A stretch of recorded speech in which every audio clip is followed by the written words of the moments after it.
Hello guys, welcome back to the channel Concept of Laws. I'm Advocate Amreen Khan. Today we discuss about Indian Evidence Act, Examination of Witnesses, Section 151 to Section 160, Section 137 to Section 150. Previous videos में हम discuss कर चुके हैं जिसका link आपको description box में मिल जाएगा और अगर आपको इस सब्जेक्ट की सभी वीडियोस चाहिए तो आप प्लेलिस्ट ज़रूर चेक कीजिए। So guys let's start the videos. Section 151 बात करता है कि कोर्ट फॉरबिड करती है scandalous, indecent and scandalous question पूछने से। कोर्ट मना करती है, कोर्ट इस पर रोक लगा देती है कि विटनेस से स्कैंडलस और इनडिसेंट क्वेश्चन नहीं पूछे जाएंगे। चाहे तो इन क्वेश्चंस में काफ़ी वेट हो बट कोर्ट जो है वो फॉरबिड कर सकती है। लेकिन अगर जो फैक्ट्स इन इशू है उससे इस टाइप के क्वेश्चन काफ़ी रेलिवेंसी रखते हैं। मतलब कि अगर इसका प्रूफ होना ज़रूरी है तभी जो फैक्ट्स इन इशू है वो इस्टेब्लिश होगा, तब कोर्ट इजाज़त दे सकती है। अदरवाइज़ कोर्ट इस टाइप के क्वेश्चन पर रोक लगा सकती है। फॉर एग्ज़ाम्पल जैसे कि अगर कि किसी पर्सन को एज अ विटनेस कोर्ट में बुलाया गया है तो उसकी जो वाइफ है, उस पर्सन की वाइफ को किडनैप करके उसको मार दिया जाता है, उसका मर्डर कर दिया जाता है, तो ऐसा क्वेश्चन उससे पूछा नहीं जा सकता कि वो जो तुम्हारी वाइफ थी क्या तुम्हारी जो मैरिज है वो लीगली वैलिड है या फिर आप ऐसे ही रह रहे थे साथ में बिना शादी के। इस टाइप के इंडिसेंट और स्कैंडलस क्वेश्चंस पूछने पर कोर्ट जो है रोक लगाती है। इसमें एक केस था मोहम्मद मियाँ वर्सेस एम्पायर। इसमें ये बात हैंड की गई कि कोर्ट इस टाइप के क्वेश्चन तभी अलाउ करेगी अगर वो मैटर से रिलेटेड है and regarding relevant fact in issue, कि मतलब कि उसको प्रूव करना ज़रूरी है तभी फैक्ट इन इशू को इस्टेब्लिश किया जा सकता है। मतलब कि इसको प्रूव किए बिना हम इशू एग्जिस्ट करता है या नहीं ये इस चीज़ का पता नहीं लगा सकते। अब बात करते हैं सेक्शन 152 की, जो कि ये कहता है कि क्वेश्चन इंटेंडेड टू इंसल्ट और अनॉय। जैसे कि सेक्शन 151 में कोर्ट रोक लगाती है स्कैंडलस और इंडिसेंट क्वेश्चन पर, उसी टाइप से कोर्ट इस पर भी रोक लगाती है कि अगर इंटेंशनली इंसल्ट किया विटनेस को या उसको अननोइंग क्वेश्चन उससे पूछे गए, क्वेश्चंस पूछने के पीछे कुछ ऐसी इंटेंशंस हैं, चाहे वो क्वेश्चन प्रॉपर हो, तब भी कोर्ट इस टाइप के क्वेश्चंस पर रोक लगाती है क्योंकि इस टाइप के क्वेश्चन नीडलेस हैं और ऑफेंसिव हैं। सेक्शन 103 की अब हम बात करते हैं। क्वेश्चन जो विटनेस से पूछा जा रहा है वो किसी फैक्ट को इस्टेब्लिश करता होना चाहिए। क्वेश्चन इसलिए नहीं पूछा जाना चाहिए, ऐसे क्वेश्चन नहीं पूछा जाना चाहिए कि जो विटनेस के क्रेडिट को शेक करता हो या फिर उसके कैरेक्टर को इंजर करे। ऐसा नहीं होना चाहिए कि विटनेस से क्वेश्चन पूछा जा रहा है और वो उसका आंसर कर रहा है it causes to injure his character. ऐसा कोई एविडेंस नहीं दिया जाएगा जिसमें कि विटनेस को कॉन्ट्राडिक्ट किया जा रहा हो। क्या जहाँ आप पहले रहते थे क्या आपकी वहाँ पर पर्सनालिटी अच्छी नहीं थी, पर्सनालिटी ख़राब हो चुकी थी? क्योंकि इस टाइप के क्वेश्चन कोर्ट को डिस्ट्रैक्ट कर सकते हैं, जो मैटर है उससे हटके प्रोसीडिंग्स किसी और मैटर पर चली जाती है। इस सेक्शन के दो एक्सेप्शंस हैं। अगर विटनेस से पूछा जा रहा है कि क्या वो प्रीवियसली कन्विक्टेड था या नहीं, अगर विटनेस कहता है कि नहीं, तब एविडेंस देकर उसको कॉन्ट्राडिक्ट किया जा सकता है। एविडेंस देकर ये प्रूव किया जा सकता है कि वो कन्विक्ट रह चुका है।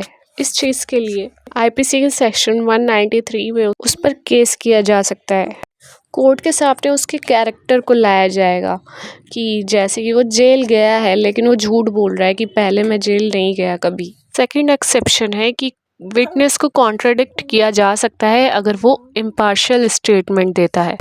मतलब कि जैसे अगर उसका पहले से झगड़ा था किसी ऑपोजिट पार्टी से जिसके अगेंस्ट वो गवाही दे रहा है, इस वजह से वो गवाही दे रहा है उसके अगेंस्ट कि पहले से उन दोनों के बीच में अनबन थी, तो ऐसे सिचुएशन में विटनेस को कॉन्ट्राडिक्ट किया जा सकता है। इसमें एक केस था state of Karnataka versus Yerappa Reddy.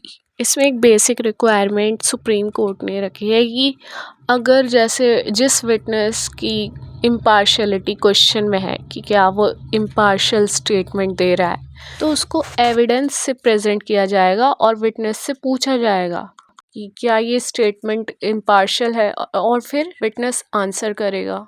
बिना मतलब इसका ये है कि बिना उसकी इम्पार्शियल स्टेटमेंट को प्रूव किए, कि वो प्रूव नहीं किया आपने कि उसकी स्टेटमेंट इम्पार्शियल है, तो किसी न्यू विटनेस को बुलाना अनफेयर और मीनिंगलेस होगा।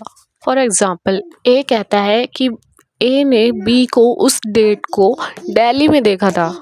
ए से पूछा जाता है क्या तुम उस डेट को कैलकाटा में थे नहीं थे? ए मना कर देता है। इस बात के लिए एविडेंस प्रोड्यूस करना होगा, प्रेजेंट करना होगा कि ए जो था वो उस डेट को कैलकाटा में था। एविडेंस एडमिसिबल होगा, इसलिए नहीं कि ए को कॉन्ट्राडिक्ट किया जा रहा है, बल्कि इसलिए कि बी को जो एलिगेशंस लगाई गई हैं बी पर कि वो दिल्ली में था, उसको दिल्ली में देखा गया, उसको रॉन्ग, उस एलिगेशन को रॉन्ग प्रूव करने के लिए एविडेंस एडमिसिबल होगा। तो सेम यही बात इस केस में कही गई है, रैग वर्सेस सखाराम मुकुंद जी।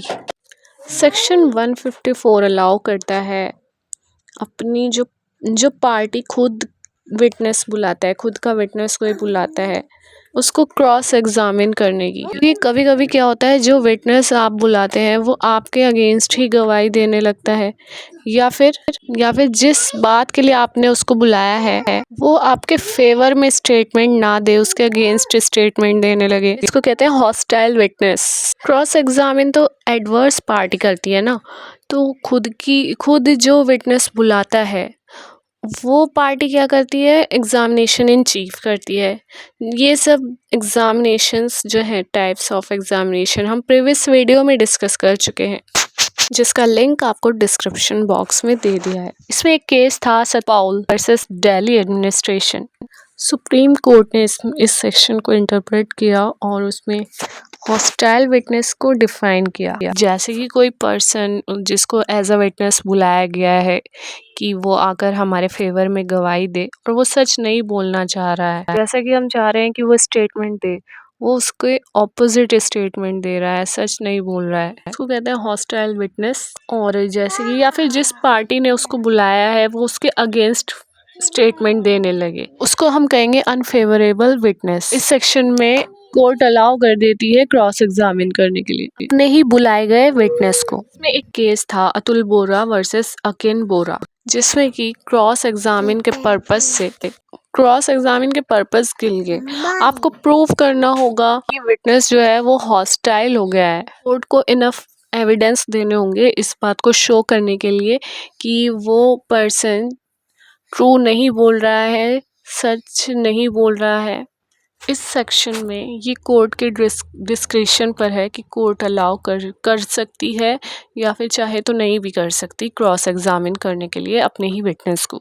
सेक्शन 155 कहता है इम्पीचिंग क्रेडिट ऑफ विटनेस, मतलब कि कोर्ट के सामने विटनेस के कैरेक्टर को ओपन करना कि ताकि कोर्ट उसकी स्टेटमेंट पर यकीन ना करे। ऑपोजिट पार्टी भी ऐसा कर सकती है, मतलब कि विटनेस के जो कैरेक्टर पर उंगली उठाई जा सकती है। ऐसा कैसे किया जा सकता है, कि जैसे कि कोई दूसरा विटनेस बुलाकर प्रूव किया जा सकता है कि ये जो विटनेस है इसकी बातों पर ट्रस्ट नहीं किया जा सकता। ऐसे प्रूव किया जा सकता है कि ये पहले तो कुछ और स्टेटमेंट दे रहा था, और या फिर ऐसे प्रूव किया जा सकता है कि इसे पैसे देकर ये सब बुलवाया जा रहा है, झूठी गवाही देने के लिए कहा गया है पैसे देकर। टाइप से उसके कैरेक्टर का असैसिनेशन किया जा सकता है, तो इस टाइप से विटनेस को कॉन्ट्राडिक्ट किया जा सकता है। तो इन सब का मेन जो मकसद है वो ये है कि कोर्ट के सामने ये दिखाना कि ये जो विटनेस है कितना ट्रस्टवर्दी है या फिर नहीं।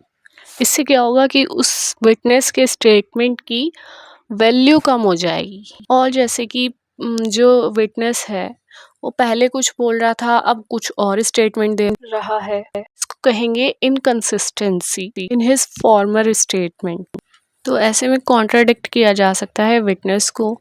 ये एक केस में ये बात हेल्ड की गई है, Zahira Habibulla Sheikh versus state of Gujarat. So guys, आज की इस वीडियो का एंड होता है नेक्स्ट वीडियो में, तब तक के लिए बाय बाय, टेक केयर।